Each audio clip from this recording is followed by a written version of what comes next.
伫咧9月上午，成功大学医学院伫咧光复校区召开有关迪卡去互博出大学理念的学生进行手术体外的事件说明记者会，并由成功大学副校长李俊章，佮有成功大学医学院的副院长林志胜代表说明并澄清。我要先澄清，他没有开刀。好，那我们医学院是在习医之道它的规范底下采师徒制。由主治医师带着医学系的学生来实习，那这个事实上都在规范下进行。那我们根据当时候主治医师他的一个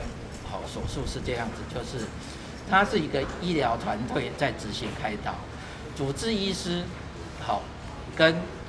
这个住院医师都在，那这个学生是属于第三助手。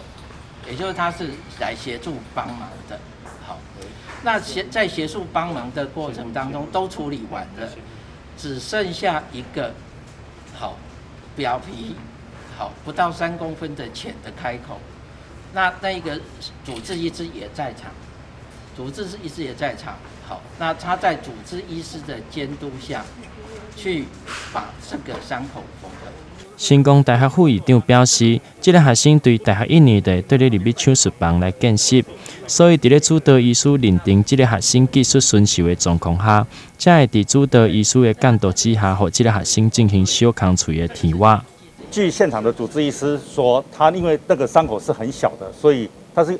据我所知是一个内视镜的手术，所以最后伤口带着他一起学习缝合。不是放给他缝合，那个是一种学习的过程。这皮肤最后的皮肤1针2针这样子的缝合，是那个不需要，因为根据法规医学院校的学生在合法的医院里面有老师指导，是可以进行这些练习，所以它不是独立作业，所以不需要。另外，针对这个学生伫网络去互爆料，曾经对咧女同学入去便所共偷翕，这个事件经过调查证实，所以这个学生嘛会得到相关的处分。台南新闻刘品言采访报道。